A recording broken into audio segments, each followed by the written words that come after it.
மேஷ ராசி அன்பர்கள் 2025 சிறுக சிறுக சேமித்த பணமாகப்பட்டது ஒரு முதலீடாக, ஒரு இன்வெஸ்ட்மெண்டாக, ஒரு சொத்தாக மாறக்கூடிய வாய்ப்புகள் அதிகமாக இருக்கு. ஏன்னா உங்களுடைய அந்த 11ஆம் இடத்துல அந்த ராகு பகவான் உங்களுக்கு பயிற்சி ஆகிறார் மே மாதம். அதனால 11ஆம் இடம்ன்றது ஒரு லாபஸ்தானம். லாபஸ்தானத்துல அந்த சர்ப்ப கிரகங்கள் இருக்கும்போது, கேது இருக்கும்போது நிறைய ஒரு தடைகளையும் பிரச்சனைகளையும் கொடுத்துக்கிட்டே இருப்பார். ஏதாவது ஒரு பிசினஸ்ல, தொழில்ல உங்களுக்கு தேவையில்லாத ஒரு தடைகள், தாமதங்கள் அந்த மாதிரி இருக்கும். ராகு பகவான் பாத்தீங்கன்னா உங்களுக்கு என்ன தேவையோ அதை தான் அங்க கொடுக்கக்கூடிய ஒரு நேரமாக இருக்க போது இந்த 2025 இந்த மேஷ ராசி என்பர்களுக்கு. அதனால உங்களுடைய முதலீடாகப்பட்டது பெருமளவு வளர்ச்சியை தொடக்கூடிய ஒரு நேரமாக இருக்கும். இந்த 2025 இந்த ராசி அன்பர்களுக்கு நீங்க தொட்டது எல்லாமே துலங்கக்கூடிய ஒரு நேரமாக இருக்கும். கடந்த 2 ஆண்டுகளாக வேலை வாய்ப்புல நிறைய பிரச்சனைகளை சந்தித்த இந்த மேஷ ராசி அன்பர்கள், எது எடுத்தாலும் ஏதாவது ஒரு பிரச்சனை. அங்க ஆபீஸ்ல உங்களை சரியா வேலை செய்ய விட மாட்டாங்க. அடுத்து அதிகாரிகளால தொந்தரவு. சில பேருக்கு பாத்தீங்கன்னா அதிகாரிகள் ரொம்ப சப்போர்ட்டா இருப்பாங்க. கூட வேலை பார்க்கக்கூடிய ஊழியர்கள், சக ஊழியர்கள் பாத்தீங்கன்னா இவர்களை எப்போதுமே ஒரு கல் நெஞ்சம், ஒரு கரு வச்சுக்கிட்டே இருக்கிறாங்க. ஏதாவது ஒண்ணு தப்பு செய்வாங்க, அப்போ இவங்களை நம்ம சொல்லி கொடுக்கணும் அப்படின்ற மாதிரியாக அந்த ஒரு குறி வைத்து அந்த வேலையை செய்யும் போது இவர்களுக்கு எப்போதுமே இந்த மேஷ ராசி என்பவர்களுக்கு தன்னுடைய வேலையில ஒரு நிலையற்ற தன்மையாக தான் நீங்க உணர்ந்துகிட்டே இருக்கிறீங்க. என்னடா இது, டெய்லி காலையில எந்திரிச்சு நம்ம போகும்போது நமக்கு இன்னைக்கு ஏதாவது ஒரு பிரச்சனை வந்துருமோ அப்படின்ற ஒரு மன சஞ்சலப்பு இந்த மேஷ ராசி அன்பர்களிடம் இருந்துட்டு இருந்திருக்கு கடந்த 2 வருடங்களாக. இந்த 2025 பாத்தீங்கன்னா உங்களுடைய 6ஆம் வீட்டு அதிபதியாகப்பட்ட அந்த புதன் பகவான் பாத்தீங்கன்னா உங்களுக்கு அடுத்தடுத்து ஒரு நல்ல ஸ்தானத்துல வந்துட்டு இருக்கிறாரு. அதனால உங்களுக்கு பதவி, புகழ், பெயர், அந்தஸ்து எல்லாமே கிடைப்பதற்கு உண்டான ஒரு வருடமாக தான் இருக்க போகுது. அதே சமயத்துல இது நாள் வரைக்கும் அந்த வேலையில தொந்தரவு கொடுத்த அந்த கேது பகவான், 6ஆம் இடத்துல இருந்த அந்த கேது பகவான் பாத்தீங்கன்னா உங்களுடைய 5ஆம் இடத்திற்கு பெயர்ச்சி ஆகி சென்றதுனால அந்த வேலையில இருக்கக்கூடிய தொந்தரவுகள் இந்த 2025 முடியக்கூடிய ஒரு நேரமாக இருக்கும். இது நாள் வரைக்கும் அந்த வருமானம்ன்றது பாத்தீங்கன்னா மிக பெரிய அளவு உங்களுக்கு ஒரு பாதிப்பை கொடுத்துருக்கும். ஒரு வருமானம் வருது அப்படின்னா அதுக்கு முன்னாடி செலவுகள் அதிகரிச்சுக்கிட்டே இருக்கும். எவ்வளவோ நீங்களும் கண்ட்ரோல் பண்ணி நீங்க செலவு பண்றீங்க.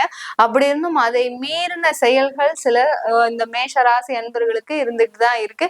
இதுல இருந்தெல்லாம் வெளியில வரக்கூடிய ஒரு நேரமாக இருக்கும் இந்த மேஷ ராசி அன்பர்களுக்கு. இந்த மேஷ ராசி அன்பர்கள் இந்த காலகட்டத்துல நிறைய பேருக்கு பாத்தீங்கன்னா திருமண தடைகள் அகலக்கூடிய ஒரு நேரமாக இருக்கும். 2ஆம் இடத்துல குரு பகவான் இருந்து நிறைய பேருக்கு திருமண பாக்கியத்தை கொடுத்து குடும்ப ஒரு பாக்கியத்தை கொடுத்திருக்கிறாரு. அந்த குடும்ப பாக்கியத்துல சில சண்டை சச்சரவுகள், தேவையில்லாத ஒரு முரண்பாடுகள், கருத்து வேறுபாடுகள் இதெல்லாம் இருந்துட்டு இருக்கும். கடந்த 2 வருடங்களாகவே பாத்தீங்கன்னா திருமண வாழ்க்கையில இந்த மேஷ ராசி என்பர்களுக்கு பெருமளவு ஒரு இனிமையான வாழ்க்கையாக இருக்காது. அந்த அளவுக்கு அந்த திருமண வாழ்க்கையில மிகப்பெரிய ஒரு சங்கடங்கள், அடுத்து பாத்தீங்கன்னா தேவையில்லாத கருத்து வேறுபாடுகள், சில பேருக்கு அந்த குழந்தை பாக்கியத்தினால குழந்தை பாக்கியம் இல்ல அப்படின்ற ஒரு காரணத்தினால நிறைய ஒரு கருத்து வேறுபாடுகள், தேவையில்லாத பிரச்சனைகள். இந்த சில பிரச்சனைகளே பாத்தீங்கன்னா உங்களுக்கு கோர்ட்டு கேஸ் வழக்குன்னு போகிற அளவுக்கு அந்த பிரச்சனைகள் உங்களுக்கு பூதாகாரமாக வெடிச்சிருக்கும். அந்த அளவிற்கு இந்த மேஷராசி என்பர்களினுடைய குடும்ப வாழ்க்கை பெருமளவு ஒரு சாதகமாக இல்ல கடந்த 2 வருடங்களாக. ஏன்னா லக்னத்திலேயே, அதாவது ராசியிலேயே அந்த ராகு பகவான் இருந்ததுல இருந்தே பாத்தீங்கன்னா இவங்களுக்கு இந்த மேஷ ராசி என்பர்களுக்கு பெருமளவு பாதிப்பு அவர்களுடைய குடும்ப வாழ்க்கையில தான். ஏன்னா நீங்க எடுத்த டிசிஷன் எல்லாமே தப்பா ஆன மாதிரியான உங்களுக்கு ஒரு உணர்வுகள். நான் கரெக்டா தான் எடுக்கிறேன்னு நினைச்சிட்டு எடுத்தேன், ஆனா அது தேவையில்லாம ஒரு சின்ன வார்த்தை பேசினது அவங்களுக்கு பெரிய கோபம் வந்து அந்த முடிவே எனக்கு எதிர்மறையாக மாறிவிட்டது அப்படின்னு சொல்லக்கூடிய அளவிற்கு இந்த மேஷ ராசி என்பர்கள் குடும்ப வாழ்க்கையில மிகப்பெரிய அளவு இன்னல்களை சந்திச்சுட்டு வந்துட்டு இருக்கிறீங்க. இந்த 2025 மேடம் எனக்கு எந்த மாதிரியாக இருக்கும் அப்படின்னு கேட்டீங்கன்னா குடும்ப வாழ்க்கையில ஒரு இடமாற்றங்கள் இருக்கு. ஏன்னா குரு பகவான் பாத்தீங்கன்னா 3ஆம் இடத்திற்கு மாறுறதுனால அவர் அங்க விரய ஸ்தானாதிபதியும் உங்களுக்கு அடுத்து பாத்தீங்கன்னா பாக்கிய ஸ்தானாதிபதி.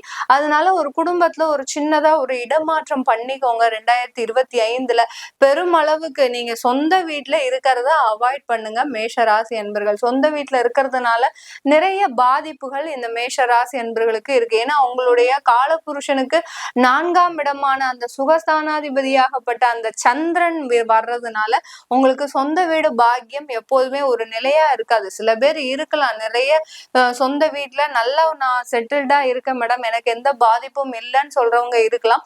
ஆனாலும் அந்த அந்த அவங்களுடைய பாதிப்பு வேற விதமாக ஒரு மருத்துவ செலவு கண்டிப்பா ஏற்படும்.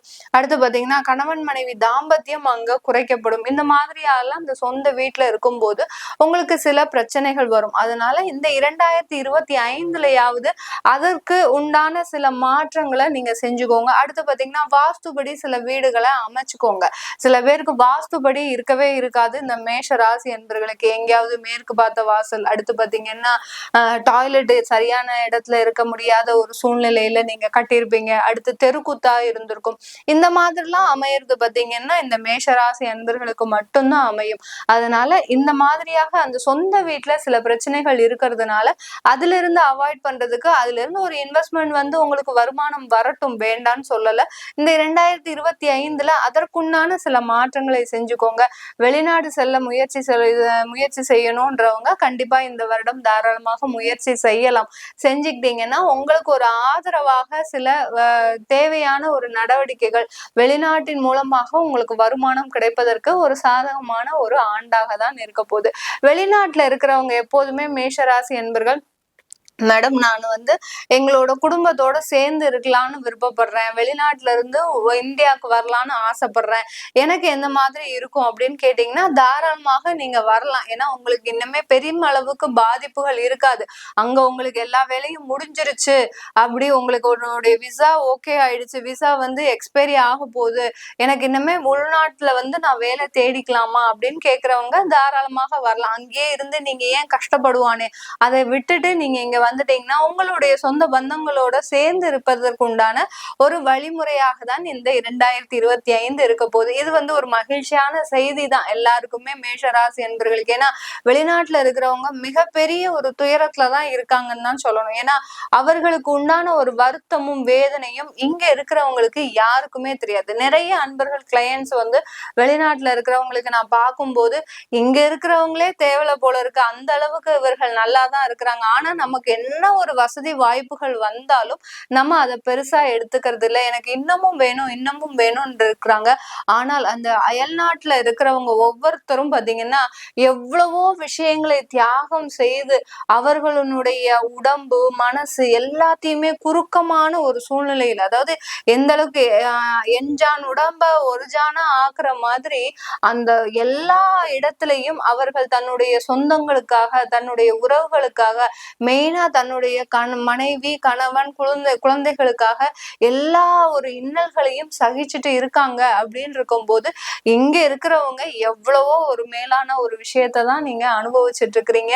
அதனால அயல் நாட்டுல இருக்கிறவங்க நீங்க திரும்ப வரணும் அப்படின்னு நினைச்சீங்கன்னா தாராளமாக ஒரு வரக்கூடிய ஒரு நேரமாக தான் இருக்கு. அதற்கு நீங்க உங்களுடைய சுய ஜாதகத்தை ஒரு வாட்டி செக் பண்ணிக்கோங்க. ஏன்னா சில பேருக்கு பாத்தீங்கன்னா அஷ்டமாதிபதி தசை நடக்கும், ருணரோக சத்ருஸ்தான தசாபுத்தி நடக்கும்.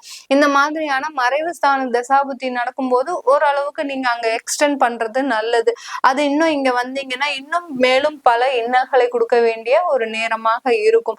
அதனால இந்த 2025ல இந்த மேஷராசி அன்பர்கள் உங்களுடைய தொழில் சிறப்பாக வளர்வதற்கும் அடுத்து பாத்தீங்கன்னா உங்களுடைய குடும்பத்துல நிறைய நல்ல நல்ல விஷயங்கள் உங்களுக்குன்னு சொந்தமான ஒரு இன்வெஸ்ட்மெண்ட், ஒரு காரு பைக்கு வீடு அந்த மாதிரியாக வாங்கறதுக்கு உண்டான ஒரு நேரமாகவும் தான் இருக்க போகுது. மேஷ ராசியில இருக்கக்கூடிய பெண்களுக்கு பாத்தீங்கன்னா இந்த காலகட்டம் ஒரு அற்புதமான ஒரு காலகட்டமாக இருக்கும். ஏன்னா உங்களுடைய மன வலிகள் எல்லாமே நீங்கக்கூடிய ஒரு காலகட்டம். நீங்க வழிபாடு செய்த அந்த தெய்வமாகப்பட்டது இந்த 2025 முழு ஆதரவோட உங்களுக்கு பக்கத்திலேயே இருந்து எல்லா அறிவுரையும் கூறின மாதிரி தான் அந்த மாதிரியான ஒரு தெய்வ செயல்கள்லாம் உங்களுக்கு நடக்க போகுது. அதனால நீங்க ரொம்ப கவலையே பட வேண்டாம். உங்களுடைய வாழ்க்கையில ஏற்பட்ட பிரச்சனைகளை கடந்து வந்துட்டீங்க, இன்னுமே கடக்கிறதுக்கு எதுவுமே இல்லை அப்படின்னு நினைக்கிறவங்களுக்கு கண்டிப்பா இந்த காலகட்டம் மிக அற்புதமான ஒரு வளர்ச்சியை தரக்கூடிய ஒரு காலகட்டமாக தான் இருக்க போகுது. இது எல்லாமே நம்ம கோச்சார நிலவரப்படி இந்த பலன்களை சொல்லிட்டு இருக்கிறோம். நான் சொல்ற மாதிரி அந்த தசாபுத்தியை நீங்க கொஞ்சம் செக் பண்ணிக்கோங்க. ஏன்னா தசாபுத்தி தான் எல்லோருக்குமே ஒரு முக்கியமான தகவல்களை உங்களுக்கு தரும். இதுதான் நடக்க போகுது, இதுதான் நடக்கும் அப்படின்ற மாதிரியான சில தகவல்களை தரும். இது நம்ம சந்திரனை அடிப்படையாக வைத்து, ராசின்றது பாத்தீங்கன்னா சிந்தனை சார்ந்த பலன்களை தான் நம்ம சொல்லியிருக்கிறோம். உங்களுடைய எண்ணம் இந்த வருடத்துல எப்படி இருக்க போகுது அப்படின்றதுதான் நம்ம சொல்லியிருக்கிறோம். நீங்க என்ன மாதிரி செயல்பட போறீங்க அப்படின்றத உங்களுடைய சுய ஜாதகம் தான் சொல்லணும். அதனால கீழே இருக்கிற நம்பருக்கு வாட்ஸ்அப்ல அப்பாயின்மெண்ட் வாங்கிக்கிட்டு நீங்க என்கிட்ட தாராளமா கன்சல்ட் பண்ணிக்கலாம். உங்களிடமிருந்து விடைபெறுவது உங்கள் ஆஸ்ட்ரோ பூர்ணா. எல்லோருக்கும் இனிய புத்தாண்டு நல்வாழ்த்துக்கள்.